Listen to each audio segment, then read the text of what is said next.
Mulher na casa dos 20 anos com queixa de ciúmes. O que será que é, hein? Vamos descobrir.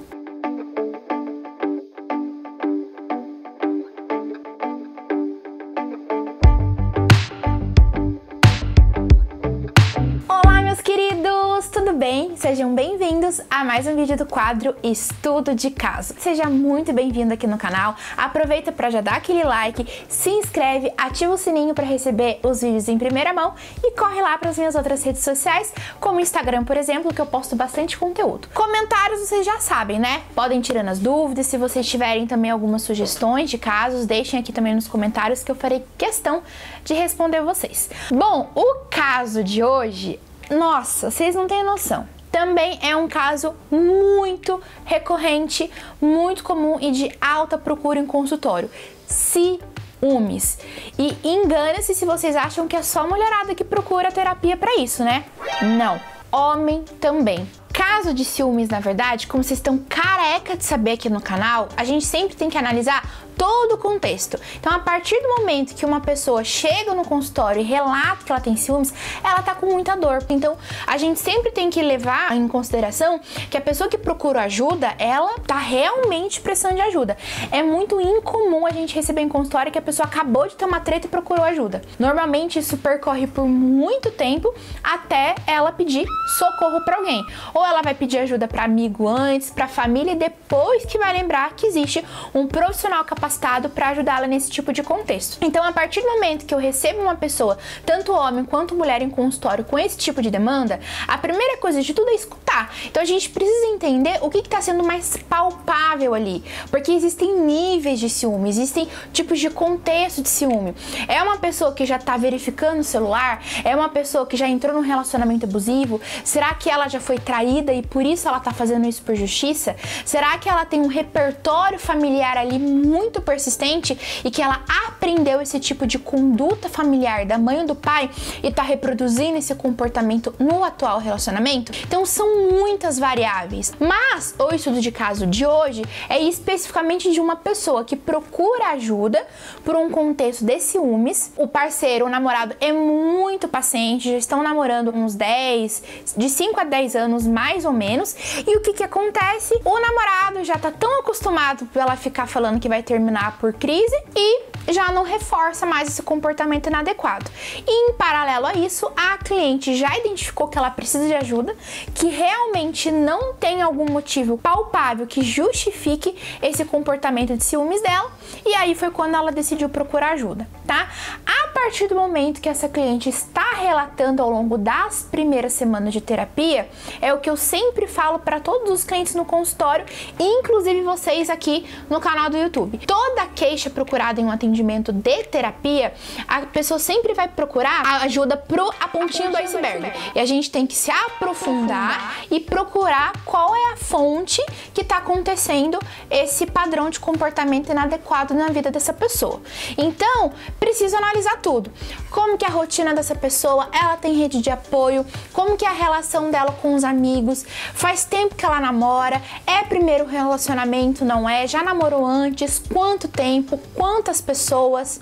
Profissão? Então a gente precisa fazer uma anamnese bem completa, porque muitas das queixas que os clientes procuram é consequência, não é causa. Então a gente tem que identificar lá no fundo e caçar qual que está sendo a fonte inadequada de comportamento do caso específico da cliente que procurou ajuda. No caso, então, desse estudo, logo de cara na primeira sessão, eu identifiquei que a estrutura familiar dessa cliente não era nada legal. Então, para ela ter ciúmes, primeira coisa de tudo, será que ela tem baixa autoestima? Normalmente, uma pessoa que tem um padrão, um repertório social muito habilidoso, ela não vai deixar qualquer coisa abalar. Então, o relacionamento vai ser bem estruturado. Normalmente, essa pessoa ela não não vai ter baixa autoestima. Então, no caso dessa cliente, na verdade, eu fui percebendo que tinha todo esse padrão comportamental dos pais. Então, por que será que ela brigava com o namorado de ciúmes? O que esse namorado faz, né? Então, assim, antes talvez de entrar no relacionamento, a gente tem que entender também da onde que vem isso, né? Que já tem outros vídeos aqui no canal que eu explico sobre esse tipo de comportamento, né? Então, como, por exemplo, a família dela. Então, tudo isso a gente vai conseguir analisar como que ela tem essa referência, esse modelo comportamental de casal, de relacionamento, para ela atuar e reproduzir esse comportamento com o atual parceiro. E logo ali a gente já consegue identificar que não, os pais são juntos, mas assim, ela relata, né? Às vezes os clientes relatam muito, eu não sei por que eles não se separaram ainda. Então, olha só que interessante. Às vezes ela também, inconscientemente ou não, ela deve pensar: bom, se os meus pais são casados há mais de 20 anos, 30 anos, estão juntos ainda mesmo brigado, eu não vou terminar o meu relacionamento porque eu vou empurrando com a barriga e vai dar certo. Então, atualmente, o relacionamento dela não é saudável com o parceiro, porque ela tem essa referência novamente aí dos pais, tá? Depois que a gente identificou, então, tudo isso, esse contexto familiar, aí sim a gente vai pro relacionamento atual. Como ela conheceu o parceiro, quanto tempo eles estão juntos, quais são as linguagens do amor um do outro, como eles passam esse tempo juntos, eles olham o celular um do outro, eles são muito fiéis, são respeitosos, eles xingam muito o parceiro, como que é a rotina desse casal, moram juntos, não moram, tem vontade de casar, tem vontade de ter filhos. Então são muitas perguntas que às vezes a gente não consegue dar conta em uma sessão, muito menos em um mês ou algumas semanas de atendimento. Por isso que a terapia, eu sempre falo pra vocês, é um processo. Como que eu vou entender que eu tenho ciúmes com o parceiro atual, mas será que esses ciúmes também já não vem de outros relacionamentos? Será que essa mãe não fica falando na cabeça da menina?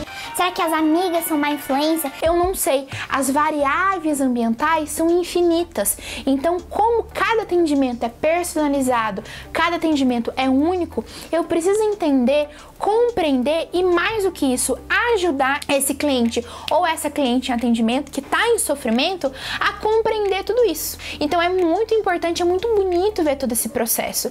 E também, só um parêntese, gente, para vocês entenderem, obviamente que nos primeiros meses, nas primeiras semanas de atendimento, a cliente ainda vai persistir nas crises de ansiedade, de ciúmes, vai ter treta com o boy, vai ter treta com a namorada, e é muito importante relatar para esse cliente que a terapia, na verdade, eu peço para ela ter paciência, que primeiro a gente precisa entender toda essa construção do padrão comportamental dos ciúmes que chegou a atingir o nível máximo, que levou ela a procurar terapia, para aí sim, consequentemente, ela vai entender por que ela age dessa forma e, consequentemente, a crise de ciúmes vai diminuir. Então, se um cliente chega em consultório já querendo que o terapeuta apague fogo, eu peço desculpas, falo que não é o processo de terapia que eu funciono, que é a minha metodologia, ou faço encaminhamento para outro profissional, mas normalmente eles se respeitam, eles entendem, ainda mais porque eu trabalho com relação terapêutica. É muito raro o cliente ele parar a terapia porque o terapeuta não tá fazendo com que pare as crises de ciúmes. É mais comum o cliente parar a terapia por outros contextos, como por exemplo uma crise de ansiedade, e aí como esse processo de entendimento, como ele se tornou ansioso, ele não espera, ele para. Mas normalmente em crise de ciúmes não, a pessoa ela tá engajada, ela quer fazer a terapia. E é muito bonito e é muito legal quando o parceiro também procura terapia. Até mesmo para entender a lidar com a namorada ou com o namorado ciumento, como ele vai lidar com todo esse processo. Será que de alguma forma ele reforça esse comportamento inadequado do parceiro ou da parceira? É muito difícil, tá, gente? Mas já aconteceu alguns casos que eu solicito o parceiro ou a parceira do meu cliente vir em atendimento para uma orientação. É muito difícil acontecer. Quando isso acontece, normalmente vem de uma solicitação da ou do meu cliente atual.